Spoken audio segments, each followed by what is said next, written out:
Quel plaisir de recevoir Etienne Portalis aujourd'hui.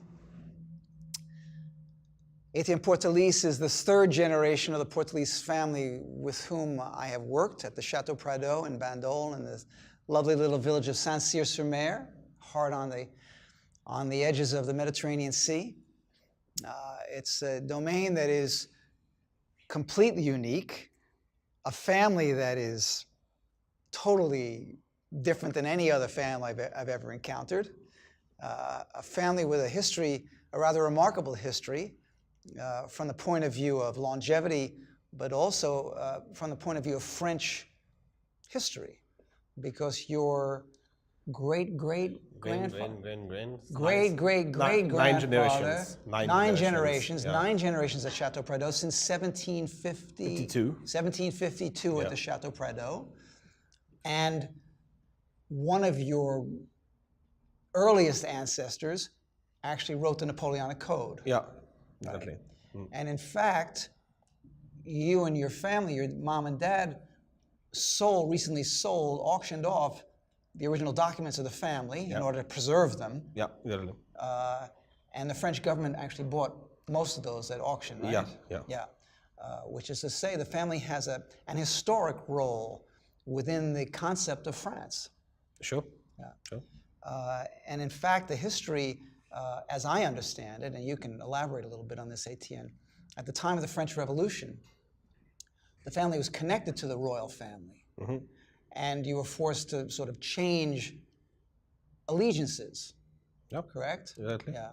So what is the story about that? What is that great story about? I've heard these little things like the fleur-de-lis, the fleur-de-lis was a royal symbol. Exactly. Correctly? Yeah. Correct. And the name Port-de-Lis, it was Port-de-Lis. Yeah. And changed to Portalis. Yeah. To avoid being connected with the royal family that was going to be executed. Exactly. Yeah. Right. Yeah. So it's a matter of survival. Yeah. That the family changed the name and changed its political colors in a certain way. Yeah. Yeah. Sure. Right. So this is an interesting history for us who have no history like that. I mean, it goes very, very deeply into the soul of France, into the French character, if you will. To make this interesting transition. And my experience with the Chateau Pradot is a wonderful experience, because when I first came to the Chateau in the early 1980s, early mid-1980s, your aunt was in charge, your father's mother's sister, right? Exactly.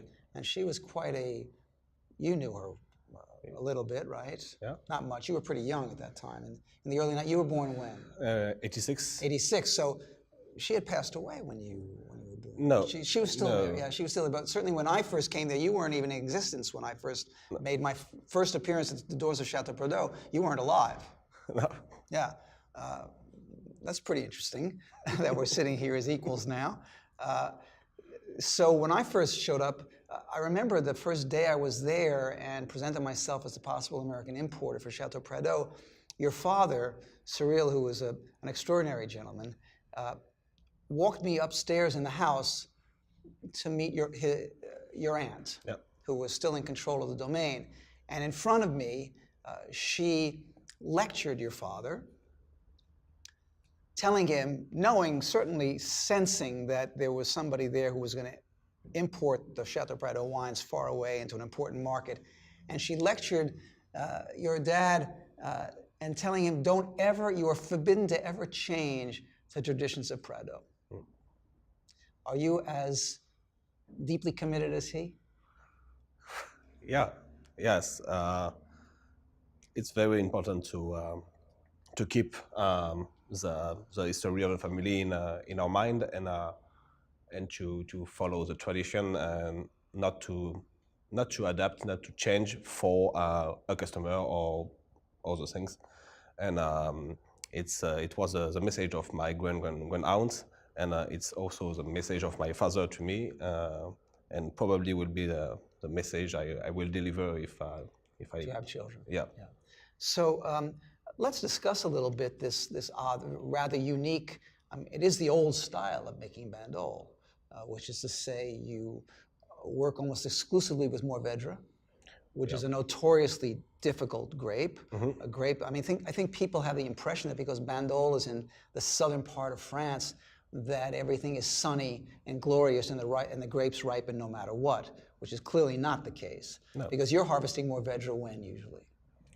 Yeah, because Mourvedre is a very difficult grape to get the good maturity. It's very long. It needs to be very patient.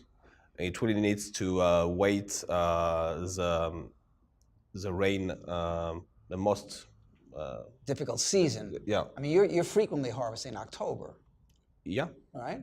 Even now, with the change of the climate, you've still been harvesting in October on occasion. Yes. Last vintage was the only vintage we finished 29 of September. Right. It was the first time we finished in September. But frequently you are harvesting sort of deep into October. Yeah. Right. Which is I think outside of everybody's comprehension, because I think of the sunny part of Provence. And interestingly, Chateau Pradot, the vineyards are only a few hundred meters from the ocean. It's 25 meters. 25 meters from the ocean. Yeah. Right, which is rather remarkable. And yet you're producing, when somebody thinks of that kind of situation, one would think, oh, these wines are going to be very easy to drink. But in fact, they are the most ferocious of wines. They may be the most ferocious wines I buy. Amongst the 115 domains with which I work, Chateau Pradot's wines are wines that we have learned we have to wait for. Yeah. So here's a situation. I was just talking about how long it takes to earn the first sou from wine from grapes that one has harvested during a particular year. In your instance, how many years do you wait before you bottle the wine? So it's 4 years. 4 years. Yeah. At least 4 years. At least. And in fact, we just released. Yeah. We just released a very special wine this week that spent 10 years in Foudre. Yeah, 10 years. 10 years. Yeah. I mean, that's crazy. Yes. At the beginning, it was an accident, but now it's a beautiful story. It's a beautiful, quite a miracle, and we are very proud to sell it now. And as are we. Very good. Yeah. Because I mean, for me, the existence of a Chateau Pradot is what makes me continue my work. That's how important Chateau Pradot is to me. I adore the people with whom I work. The Chateau Pradot has a very singular place because nobody makes wine, produces wine the way you do. Nobody has that extreme degree of patience and commitment. And I think that has to just come from the fact that historically you are a product of that genetic mix that created this Portalis character and family, and that one finds within the wines. What is the magic? How do you explain the magic that one can find the character of a family inside a wine? We talk about terroir, and we talk about the climatic conditions, we talk about the soil, we talk about the grape. How is it that we can say that Chateau Pradot is the core and the essence of the Portalis family? I believe it's a fact we are very conscious about the history, about the 9th generation above us, and we really want to continue this story. And so we are just I'm just the winemaker now, but there's nine winemakers before me. Will be maybe a lot of hopefully another dozen after. So. Right. And not in rapid succession. Hopefully, so we're talking about hundreds of years, hopefully, for the future. And that, to me, is critical if one wants to remain optimistic about the human condition on planet Earth. We're seeing so much change, so much violence, even not just amongst people and amongst nations, but the climate has become violent. There's more extremes in the climate, and to fight that off, and to remain as loyal as you have been to make this kind of wine, to me is a magical event. So it's what makes it worthwhile for me to continue my work, and it's critically important. So I thank you on behalf of my colleagues, on behalf of our clients. on behalf of everybody, and even your fellow growers, because I think your example is something that we have to hold very precious and very dear to us. To know that wines like yours are made in such a singular fashion, and one has to wait for them. I mean, we're drinking now the 2007, but even that's too young. Yeah? Yep. I mean, so the great wines of Prado right now, if we're drinking 1985 or 1989, even 1989 and 1990 remain very, very young. So one has to have a degree of patience. I think it's a great lesson for life.